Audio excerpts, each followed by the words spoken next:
프리미어리그는 전 세계에서 가장 큰 관심을 받는 축구 리그 중 하나로 그 안에서 치열한 라이벌 관계가 형성되어 있는데요. 대표적으로 맨체스터 유나이티드와 리버풀 사이의 라이벌 관계는 오랜 역사를 가지고 있으며 토트넘과 아스널 간의 북런던 더비 역시 팬들 사이에서 큰 관심을 받는 라이벌 매치입니다.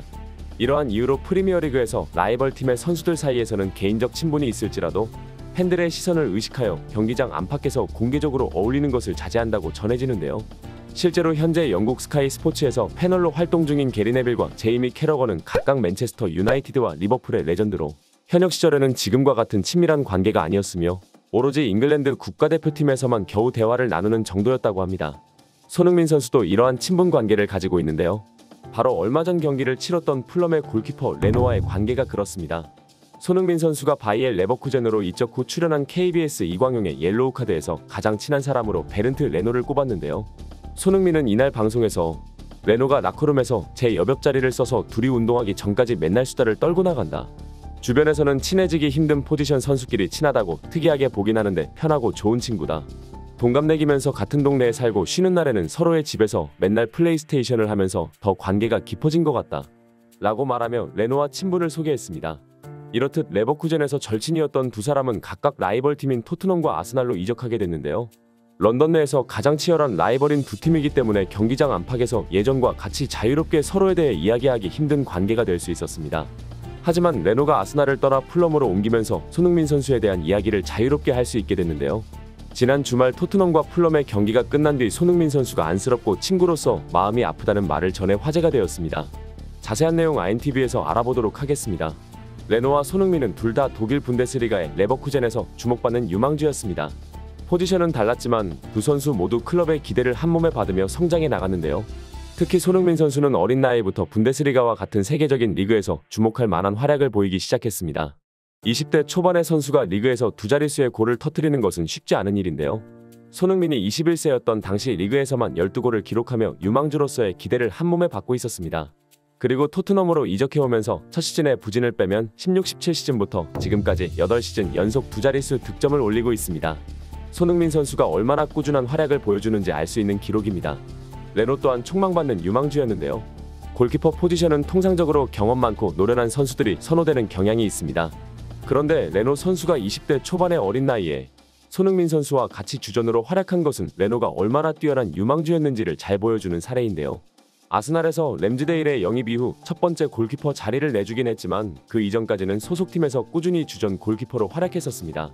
하지만 아스날과 토트넘은 영국 내에서도 손꼽히는 가장 치열한 라이벌 관계를 가지고 있다 보니 경기장 밖에서는 예전처럼 자주 만나는 모습을 보여주거나 인터뷰를 통해 발언하는 것은 결코 쉽지 않았습니다. 레노는 풀럼으로 이적하면서 손흥민과 토트넘에 대해서 자유롭게 말을 할 수 있게 되었는데요. 이번 프리미어 리그 29라운드 토트넘과 풀럼의 3대0 경기 이후 토트넘 선수들이 손흥민에게 왜 패스를 안 하는지 의아해하며 인터뷰를 했습니다. 17일 영국 런던에 위치한 크레이븐 코티지에서 23-24 잉글랜드 프리미어리그 29라운드를 치른 토트넘 호스퍼는 비록 원정 경기이긴 하지만 풀럼에게 0-3으로 완패를 당하며 2013년 이후 약 11년 동안 풀럼에게 단 한 번도 없었던 패배를 기록하게 되었습니다. 또한 토트넘은 이번 시즌 무득점으로 그친 경기가 단 한 경기도 없었지만 이번 경기에서 무득점에 그치면서 토트넘 구단 역사상 가장 긴 연속 득점 경기 행진이 끝나게 되었습니다. 이날 경기에서 토트넘의 공격진은 완전한 노마크에서 골을 넣지 못하는 것은 고사하고 손흥민이 완벽한 노마크에 있는데도 슛을 난사하는 장면을 본 팬들의 엄청난 비난의 화살이 쏟아지고 있습니다. 토트넘은 풀럼을 상대로 거의 전반 11분이 지나도록 이렇다 할 공격 장면 자체를 만들지 못했는데요. 풀럼은 아스톤 빌라처럼 중앙 지역에서 수비 라인을 형성하고 이곳에 접근하는 토트넘 공격진들을 강하게 압박하면서 높은 위치에서 공을 끊어내 토트넘의 수비 뒷공간으로 단 한 번의 패스로 공격을 하는 방식을 전개했습니다. 결국 토트넘은 전반이 거의 끝나갈 무렵인 42분경 왼쪽에서 한 박자 빠르게 올라온 크로스를 풀럼의 무니스가 골로 연결하면서 1-0으로 앞서 나갑니다. 그 이후로 토트넘은 두 골을 더 내주면서 3-0으로 지는 대참패를 겪게 되는데요. 경기 후 포스테코글루 감독은 전반전은 괜찮았다. 첫 번째 어이없는 실점으로 문제가 되었지만 우리는 우리의 템포와 경기력으로 상황을 반전시킬 수 있다고 믿었다. 하지만 후반전은 전혀 우리답지 않았고 경기를 분석해봐야 알겠지만 거의 아무것도 하지 않았다. 라고 경기 후 인터뷰에서 실망스러운 경기력을 말하면서 경기 내용을 더 분석해야겠다는 말을 전했습니다. 손흥민 역시 경기 후 인터뷰에서 우리는 앞선 경기에서 대승을 거둬 자신감이 충만했지만 이번 경기에서 100% 준비가 되지 않는다면 프리미어 리그에서는 어떤 일을 겪게 되는지 똑똑히 보았다. 너무나 실망스러운 결과고 팬들을 실망시켜 너무 죄송하다 라고 말했습니다. 이 인터뷰를 접한 일부 팬들은 손흥민이 죄송할 게 뭐가 있나?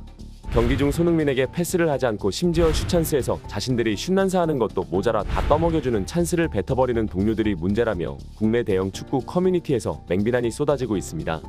이날 메디슨은 왼쪽에서 올라온 찬스를 골 결정력에서 EPL 최고인 손흥민이 슛하도록 하지 않고 자신이 슛을 해버려 이 장면을 본 많은 축구 팬들은 아스톤 빌라전에서 골을 넣고 나니 지가 손흥민인 줄 안다는 조롱을 받고 있습니다. 이뿐만이 아닙니다. 클루셉스키 역시 전반 19분경 손흥민에게 패스하지 않고 자신이 돌파를 하다가 결국 기회를 무산시킵니다. 이 장면을 본 일부 전문가들은 비수마가 사르에게 공을 주고 이것을 사르가 원터치로 클루셉스키에게 내줄 때 이 공을 이곳에 있는 손흥민이 뛰는 방향 앞쪽으로 살짝 돌려만 놓았다면 손흥민은 완벽한 노마크 찬스를 맞이할 수 있었다고 말했는데요. 하지만 손흥민보다 순간 속도가 훨씬 느린 클루셉스키가 공을 끝까지 몰고 들어가려고 하는데 왼발 편향이 심해서 이 공간에서는 왼발 슈팅 각이 나오지도 않고 또다시 한번 접고 돌아서야 하기 때문에 이런 침투를 클루셉스키가 해낼 수 있는 상황이 아니다라고 지적했습니다.